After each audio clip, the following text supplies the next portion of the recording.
For today's meeting, we're going to be going over probably one of the most important things in our game, which is of course the optimization.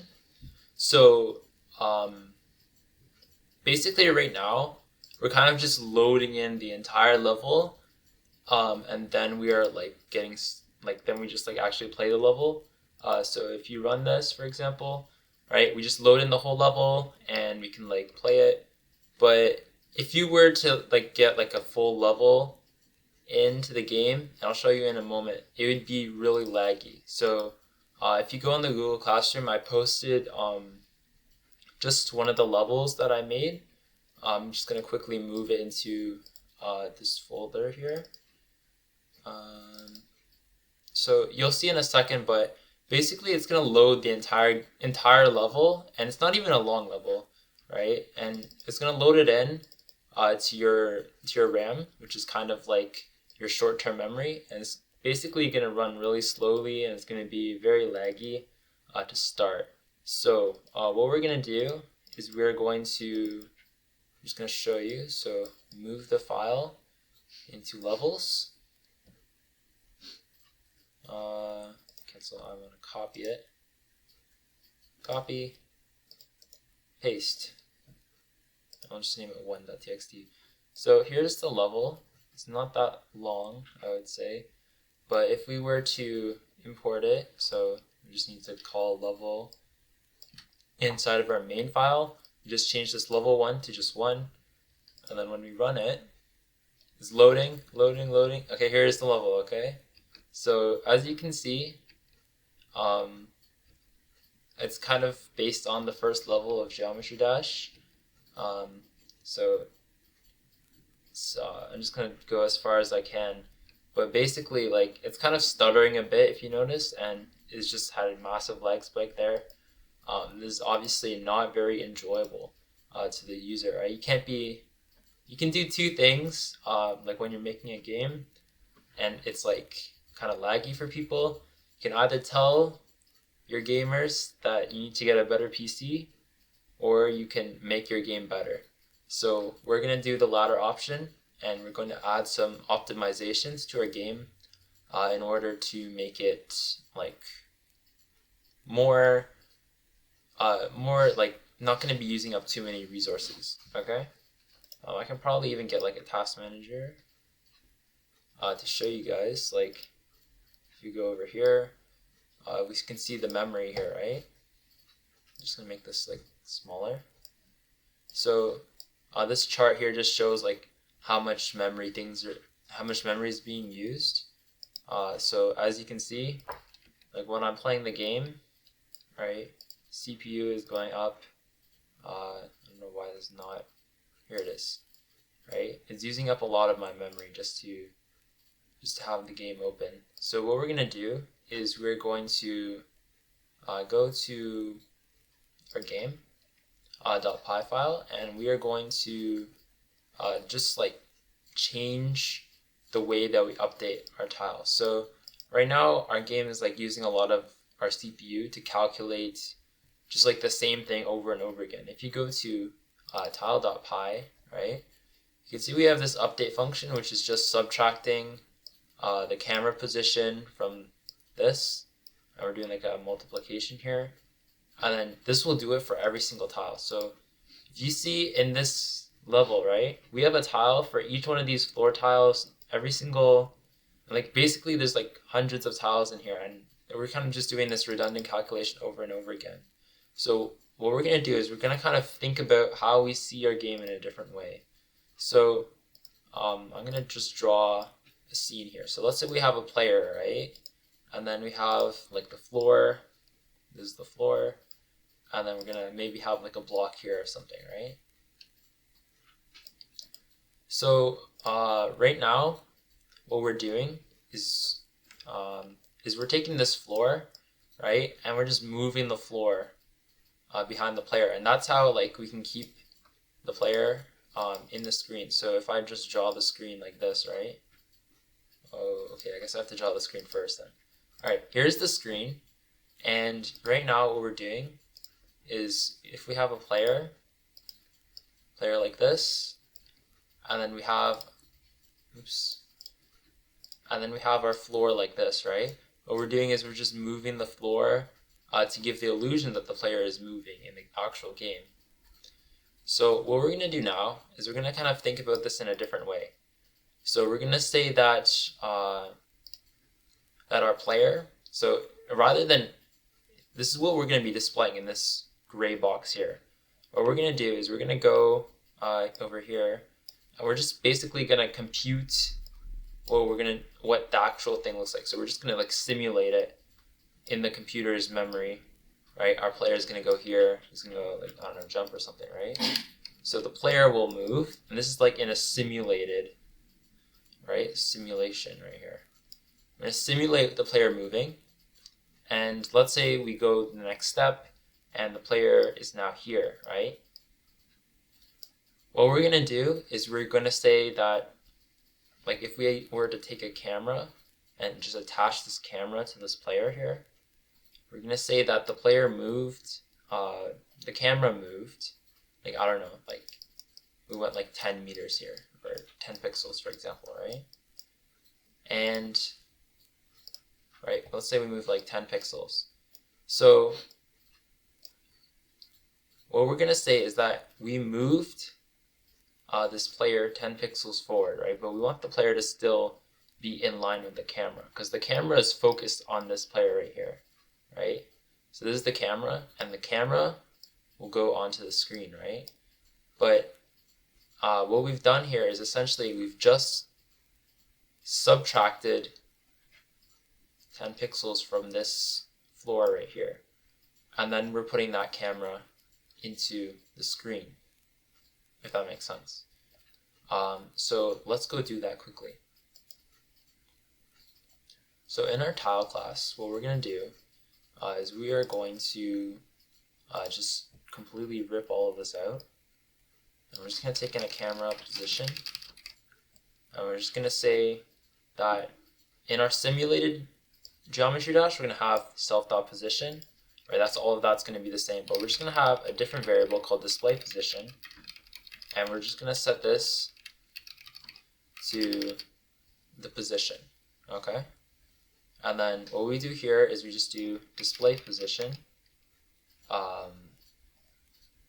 We're just going to update our display position, so equals self.position minus camera position.x. So what we've done here is we've just subtracted our position from the camera's position. So if we look at that again, right? If this was like x equals 0, this was like x equals 10, right? So our camera is at 10 right now, right? But we know our block is at x equals 0. So if we want to display this on the screen, and this is x equals 0, right? You obviously can't use this. This is our position.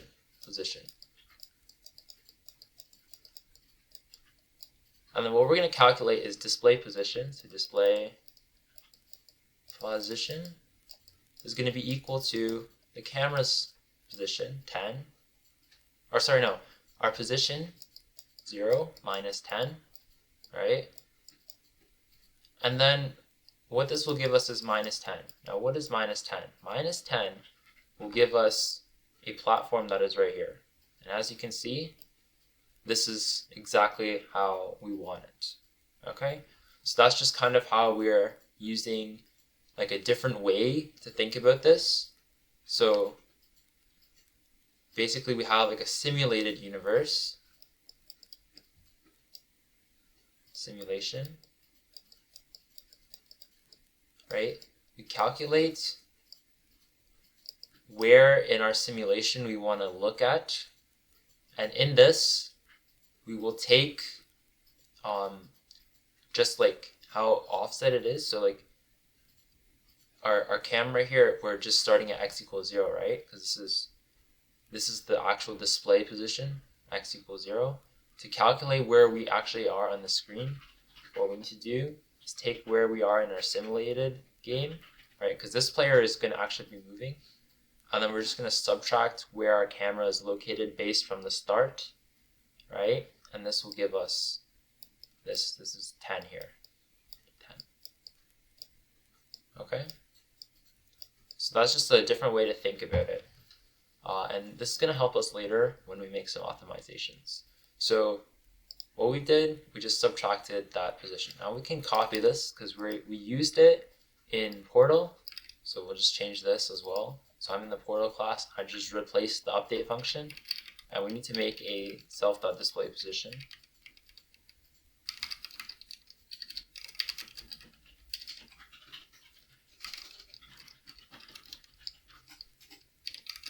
Okay, and then we need to do this for our goal.py.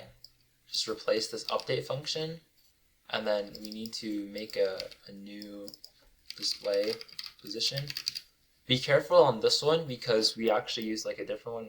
We didn't just do PyGameVector2 position because it's actually position 0 and then 0 here. So just be careful about that. All right. So we've done all of this. We've made like this display position thing, but we need to do a lot of things still. We need to update our draw functions because these are still using these old positions. And what we can do, all we need to do for this is just replace position. So I just highlighted the position, hit Control R, and then I'm going to replace this with display underscore position. And as you can see, this one here is highlighted, so I'll replace that.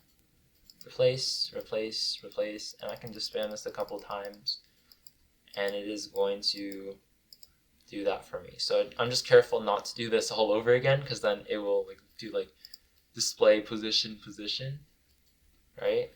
And that's going to be weird. So yeah, there we go. Got all of the display positions, and we can do the same thing for the other ones. So when you go in the portal, honestly for this one I would just change it manually. It's like not even that hard. And then goal, exactly the same thing. It's probably more buttons to do it the other way. And then finally, we've got all of these. We're drawing them in the correct place. We need to fix our declaration, or not our just the declaration of this one here. Sorry. So if we go into game and go into update, you see we're still passing camera speed. We need the camera's position now. So if we go into our init class, what we're going to do is we're just going to make a new variables. So camera speed, self.camera underscore position. I'm going to set this to pygame.vector2 0, 0.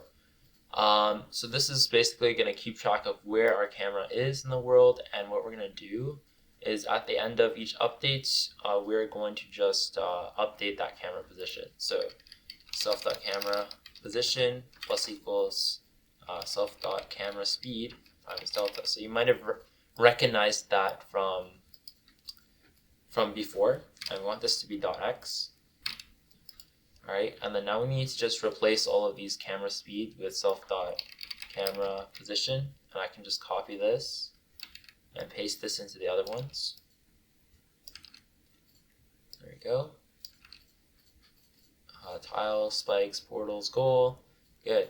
Now, we need to do one more thing. We need to update the player class as well. So the player is going to be a little bit different because our player is not going to actually move, and because we want to keep it still in the same spot. So what we're going to do is we're just going to pass in a few more variables. So the camera speed and the camera position. Because since I know I'm going to add 2 more parameters, I can just put them in the arguments for now and then go into player and then change the parameters at the top. So camera speed, camera position. Perfect. Okay. Now if we go into update, and we're going to control our position by adding camera underscore speed times delta, right? And then we're gonna still have this like jump cooldown thing,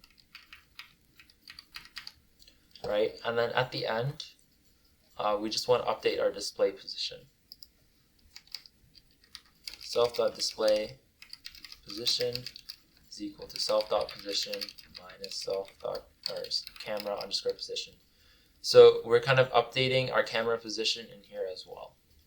Okay, so we know that our player has to be going at the same speed of the camera to keep up with it. So if this is moving this way, this is also moving this way, right? This is standing still. This is a square, and it's just a platform here, and just not moving. These two are moving. They have to be moving at the same speed, so the player will always be at the same spot in the camera. Okay. Oh, we forgot to make the self.display position. So we can just copy this line. You can just do Control D when you are on that line, and self.display position is equal to this. Okay, now we need to actually draw that. So if we go into our draw, here we just have display points. All we need to do is just change this to display position, because this is the offset from 0, 0 on the screen. And if we've done everything correctly, oh no, we have not. So if you run things and you can click on this link here, it'll take you to where you're supposed to go. Tile the update. I'm going to control click on update. Camera position. Tile takes but 3 were given. Oh, we need to remove delta here. So we don't need delta any longer, because that calculation we made before with camera speed and delta, that's being done right here, and we're just passing in this self.camera position each time. Now there shouldn't be, I probably just forgot to remove something. Oh yes, we need to still update those the like parameter thing. If we go on spike, we need to update the parameters. See, this one still says delta on camera speed. We want this to be camera position. And here we'll just do super dot update, and just pass in camera position. So what we did there is we used the super function we used super to like just call that update function. So super is referencing the class that we inherited, which was tile, and we're updating it using the camera's position. And we still need to update the hitbox position. So hitbox offset is equal to self.position plus self.hitbox offset. Okay, so this should be hitbox underscore position. Right, and we need to make, I think we need to make a variable for that, yeah. So we're going to have self.hitbox position is going to equal to self.position plus self.hitbox offset, and then we're going to, because we kind of split before we had position as 2, right?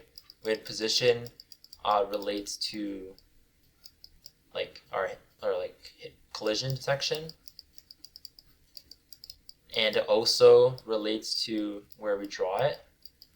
What we've done is essentially we've cut this off, right? We've made this into display position, right? From this we determine display position, and then we can draw it from this. So we need to sort of disentangle these two things. Alright, so in our super, right, this init, it calls the tiles init function. So we have created a display position, right? So if we go in our spike, and as we can see, we updated here, we now have to keep track of our hitbox position, and this is just related to our position in our simulated world, plus this like hitbox offset that we calculated, right? Because if you recall, our spikes are like this, right? And if we were to make like a square around it, this is 0, 0 right here, and the offset would be like that, right? So this is the y and this is the x. So we just need to keep track of that so that we can draw it properly, and we can detect collisions as well. So this is hitbox position, right? So then now when we draw, we need to take care that we need to make sure that we are drawing it in the right position. So that will be, instead of position here, we want to do Control R and replace this with self.display position. So I'm just going to spam this a bunch of times because we have tons and tons of display of positions here, right? Oh no, I think no, we need to go back. Let's go back. That was a mistake, big mistake. Thank goodness we have Control Z to undo all of our errors. So what we need to do is we just need to update a few things actually. Actually, never mind. I was right the first time. We just need to like replace all of them. So yeah, that's my bad. I was just thinking because we were like kind of like basing where we draw it based on the position, but display position also works, so we can keep that the same. There we go. So I just replaced all of the positions with display position, and now hopefully that should work. We haven't made any more mistakes. So yeah, there we go. What we've done now is exactly the same thing as before. It's still the same game, right? Nothing has changed. So let me just load in that other level we had, which was level 1. As you can see, everything is exactly the same, nothing has changed, and that's just what we want because all we did was just change how we rendered everything. And now that should be using less CPU resources because before we were calling every single tile, we were telling it to update its position, doing like a multiplication and then a subtraction. Right now, all we're doing is one subtraction. So just like one operation over many tiles is going to kind of improve our performance just a little bit. Okay, now why did we do all this? So there's like very tiny performance benefits. However, there's one thing that this is important for. So if you go onto Paint again, if you guys understand what we've done here, right? What we can do with this is that no matter what our camera position is, like let's say we were to suddenly set our camera all the way to over here, we can still determine where this thing is going to be. It's going to be still over here, right? Like when this goes into the screen, right? This is going to be here. Let's say the player will be here. We know that platform is going to be all the way over here because we can calculate this. Like let's say this was, I don't know, 100 pixels total, right? This is 100 pixels. We know that this is going to be just 0 minus 100 for the platform here, right? So this will just be at minus 100. All right, out of sight, and it's just going to be all the way here. So the beauty of using this system is that you can set any camera position and it will like just adjust for it automatically. So we don't even have to think about that, which is great. I'm just going to make myself some more room. It's going to be a massive file when it's done. Okay, there we go. So using this, I'm going to introduce you guys to a new idea. So basically, if you think about your game, right? So we're making a game, and in this game, kind of we just have like the screen here, right? We have a screen.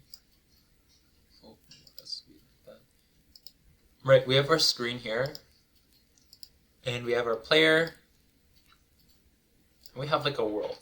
So let's say our world was like this, and I don't know, there's just like stuff like this, right? And it goes down, maybe like some spikes and stuff, right? This is our world here, and our player is gonna like just go along here, maybe jump up, and jump up here, and then, I don't know, like jump over this, right? What we can do is, when we are loading this level, you can only see what's right here, right? Who cares what's over here? This is not important to us right now. So what we're gonna do is we are only gonna load what's on our screen. Like we're only gonna consider what's on this screen and what is on the screen that's gonna happen next. Okay? So why do we wanna do this? Well, if we only consider the things that are like immediately important to us or it's gonna be important to us in the very near future, i.e. this like first screen here and this next screen, right? We can cut down on a lot of calculations that we need to do for like collision here. Like I have to still do collision on this. That's what our system is doing right now. Like that's kind of silly. We're not going to be here for a long time, right? And we have to pass this part here before we can go over here.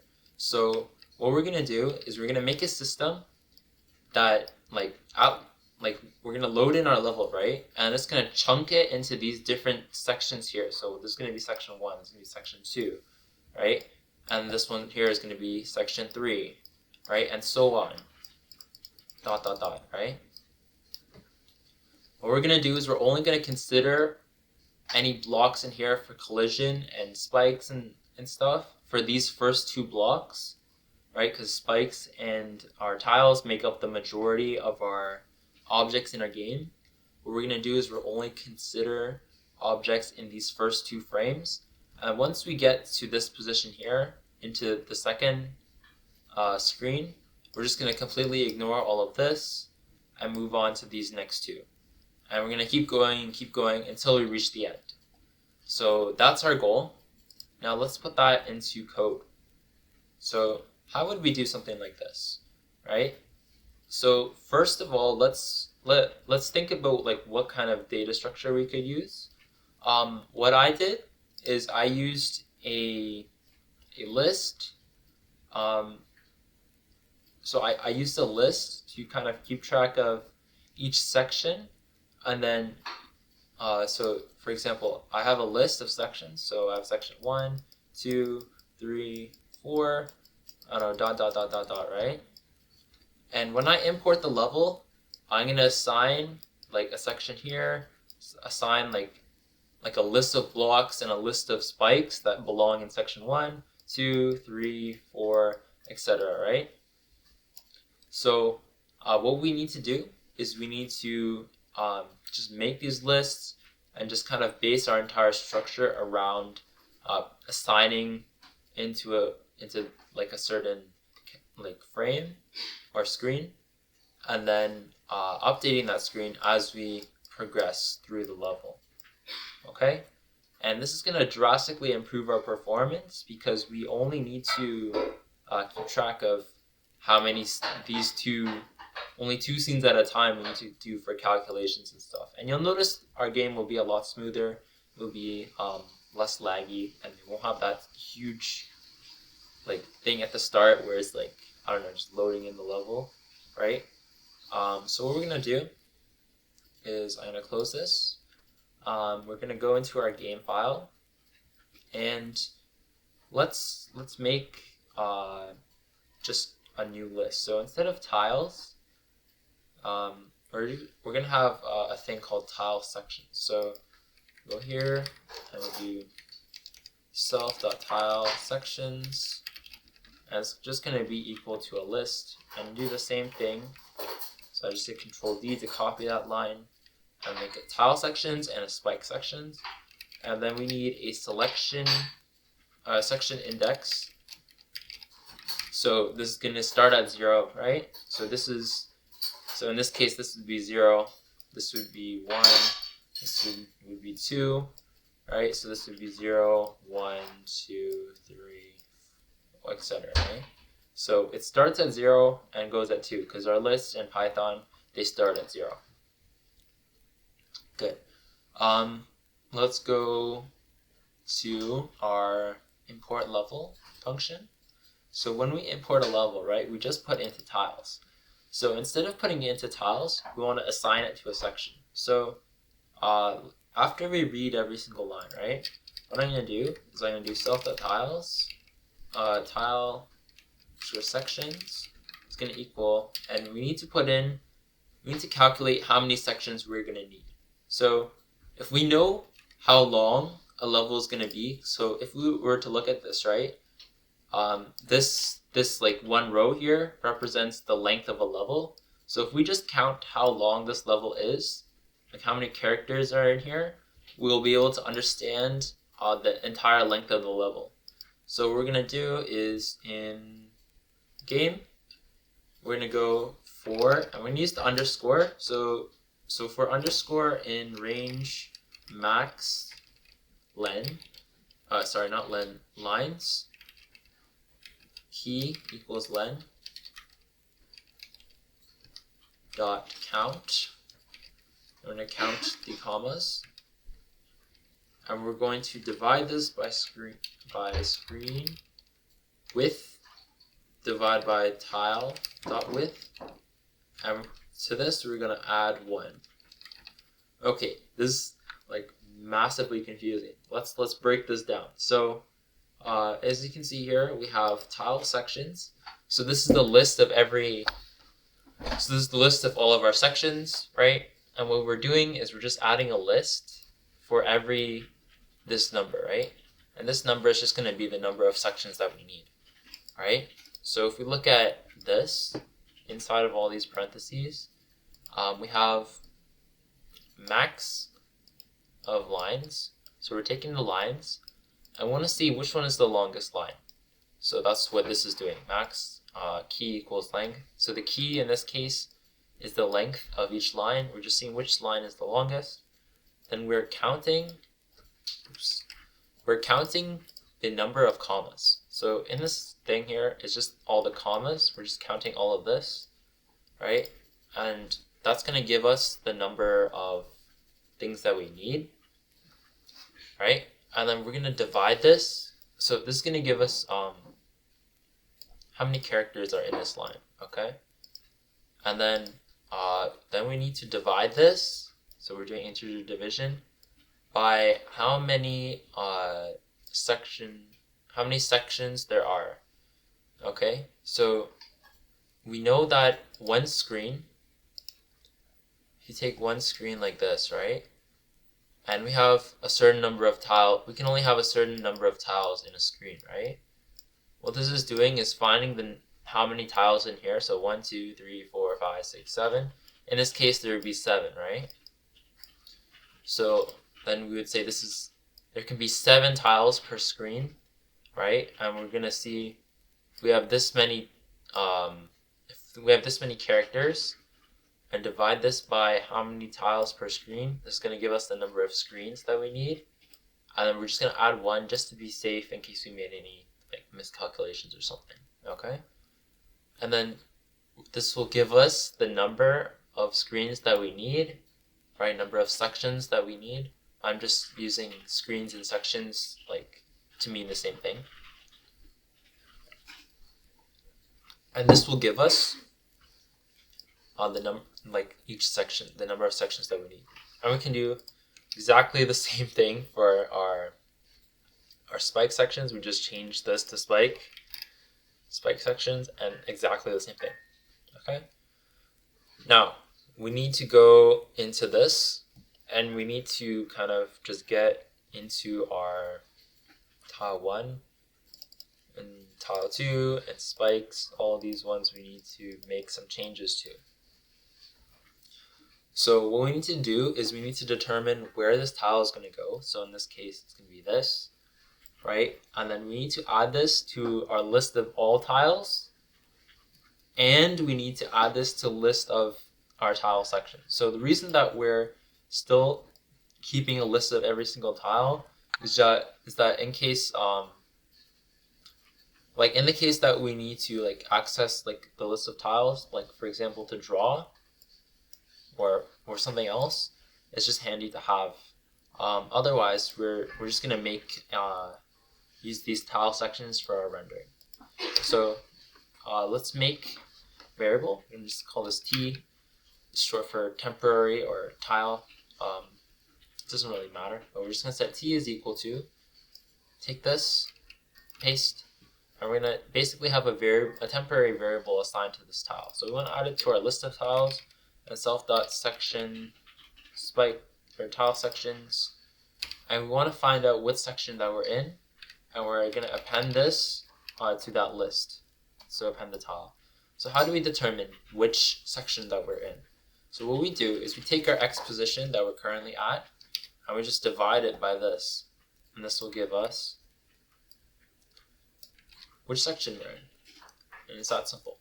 So all we need to do is literally copy this into the next line. So t is equal to this, right? And then we just copy this, self.tiles append, And we can do the same thing for spikes.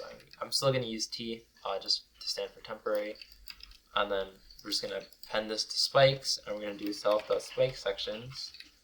Exactly the same thing, just with spike sections now. I'm going to append T.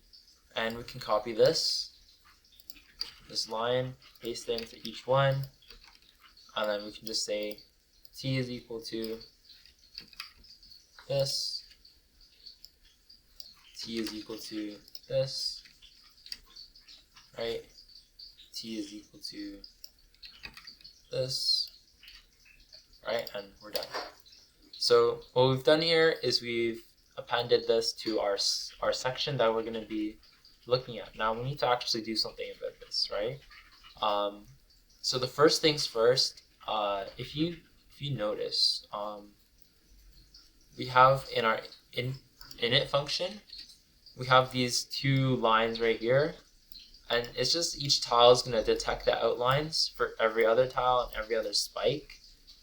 Now you might be thinking, right, if we have a tile, for example, at the start of the level, right, and we're just looking for every single tile, like we're looking at every single tile in the game. So if there's tiles over here, right, then let's say there's a tile right here, right? Let's say there's just like a long string of tiles here, right? This tile, right now, is going to look at every single one of these tiles here. Every single one, every single one, every single one. And that's going to be time consuming, right? Because it has to check if it's colliding and everything. Like if we look at our code for tiles, when we detect outlines, we look at every single tile, we look at every single spike, and we do all of these checks, and that's why, like, when you load the game, there's a little lag spike at the beginning.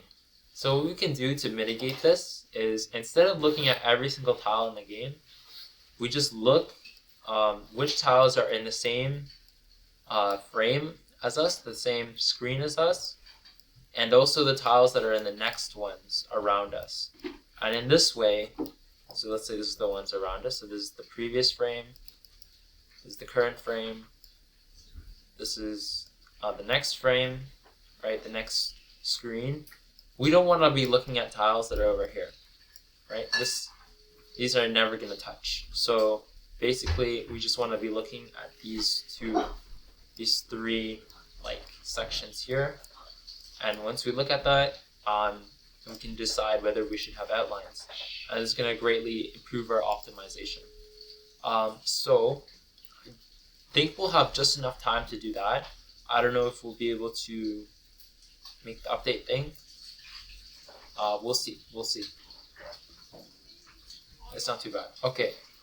So let's do this detect outlines thing. So we're just looking. So we just made this, right, and we imported a level. So now what we need to do is we need to set. So we set like all of these tile sections in here, right? We need to do this in the import level because we don't know how long the level is going to be until after we import it. So that's why we have to do it here. And then what we're going to do is instead of looking at every tile, we're going to do for I, comma, section in enumerate, and we're going to zip self.tile underscore sections, self.spike underscore sections. So we're just taking these two lists and we're taking each element and their index using zip and enumerate. And then we're going to say tiles, comma, spikes is equal to sections.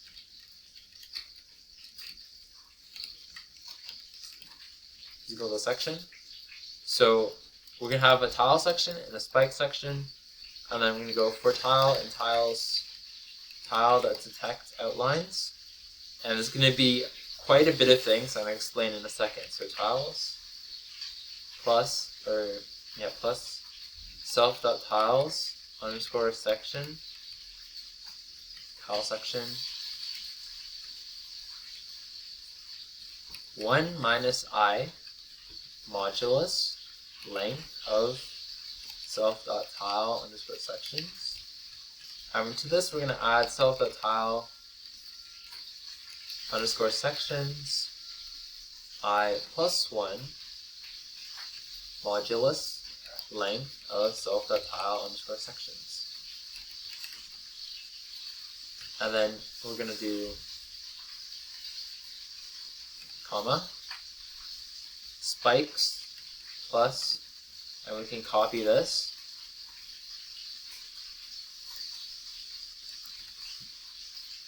Remove this double section. We'll do self.spike sections instead. I'll just change this all to spike. Change all of this to spike. Good. Okay. And in this way, we're going to do the exact same thing for our spikes. So we're just going to duplicate these lines. And we'll do for spike and spikes. And we're just going to do spike.detect layout, right? And it's exactly the same thing. So what did I do here? So we have a list of all of our tiles, right? Well, in all the tiles in our current section. So that's tiles. Now you can add lists. So this is a list. This is also a list. And so is this. And we're going to add these lists together, and it's just going to combine them into one big list. And what we're doing is we're looking at the section before where we're at, and the section after where we're currently at, and we're just modulusing the length of tile sections just for the case where if you're at the first section, instead of going to -1, what this is going to do is going to loop around to the last section. And this is okay because this is only the edge case for the first section and the last section, just so that our game doesn't break when we run it, and you see it will give an error like it'll say index out of range. So for now, this is okay. It's not going to impact our performance much at all. So that is good. So yeah, that was actually easier than expected. And it's exactly the same thing for our spikes. Alright? Does that make sense? I hope so. Okay, I hope you guys understand that. Okay, great. Let's go into our update, and let's, if we go into our update, we can now make use of these sections to like kind of improve which tiles we need to update, which tiles we need to draw. Okay, so in our update function, we need to do two things. We need to go through each of these and just put in our section. So for our player.update, we do self.tile underscore sections, self.section index, right? And the same thing, plus self.tile underscore sections, self.section index +1, right? And we can do the exact same thing for our spikes. So we only need to go to the one after it because we can't go backwards in the game, right? You can only go forwards, so you don't even need to consider anything once you've passed it. So copy this, paste this, and let's just change it to spike sections, change this to spike sections. Oh no, I changed the wrong one. This one to spike sections, and this one to spike sections. Perfect. Now, we need to go, so we've updated our player. We can do the exact same thing. So copy this tile one, and we can go in here, paste that in, and take the spike one, right? These two sections here, and we're going to change that for this for spike and self.spikes. We change these two, and now we're only looking at these two sections here to update. Last thing we need to do before we can run it and actually enjoy our performance optimizations is increment our section index once we pass a section. So if self.section index is smaller than the length of self.tile underscore sections -2. Okay? So if this is less than the length of tile section. So if, for example, we have like, I don't know, 4 sections, right? And if our current section index is like over here, right, then we don't need to update anymore because there's only these 2 sections left and we're already looking at them. And there's no more sections after it. There's nothing left after it. It's the hard stop is the goal right here. So if self.camera underscore position dot x is greater than screen width divided by tile dot width times self dot section index plus 1 times tile dot width, self dot section underscore index is going to plus equal 1. So what did we do here?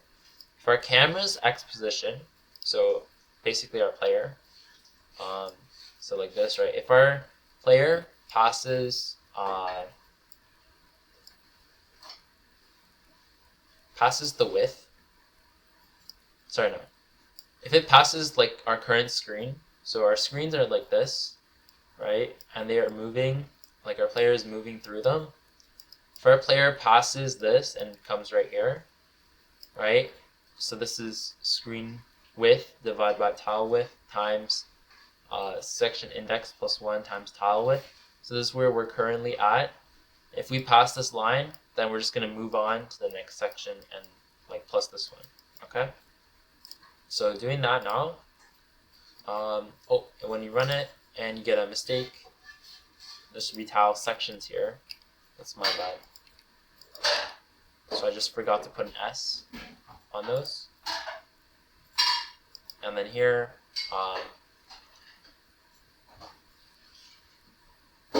tile sections 1i minus 1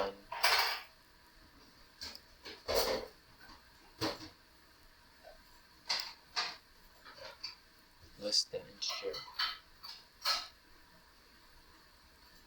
Okay, let me see where I made this mistake here.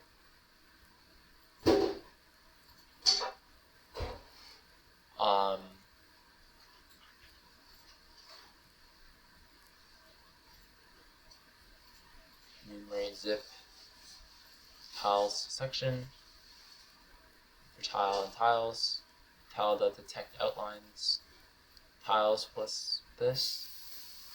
So what is it saying? Unsupported operand for modulus, list, and integer. So they're saying that one of these is a list, which is not true. Oh, here it is. I put this one outside of the bracket. It should be inside of the bracket. That's my bad.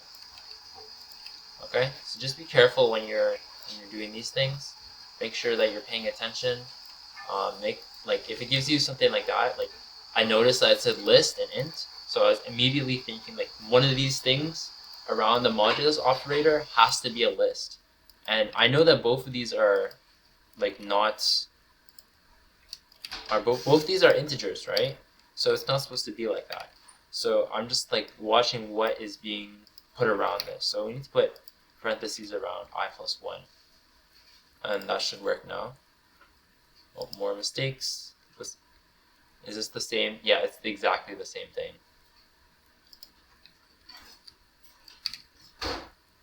We need to put parentheses around these.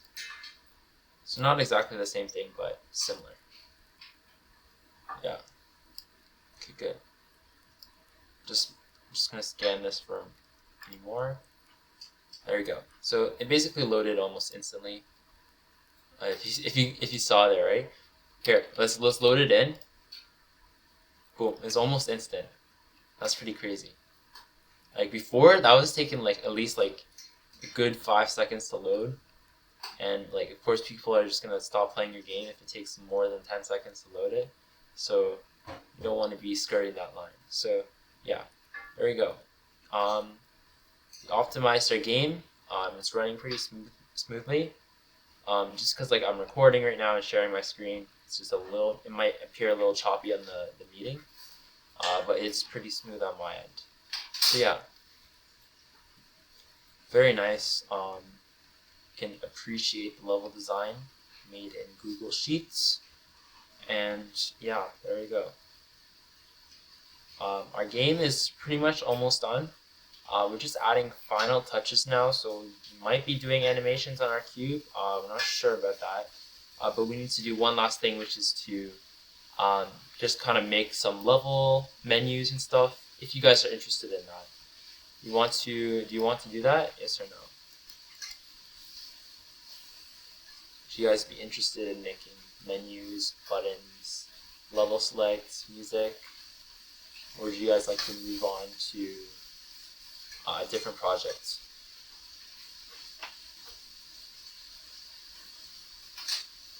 No idea?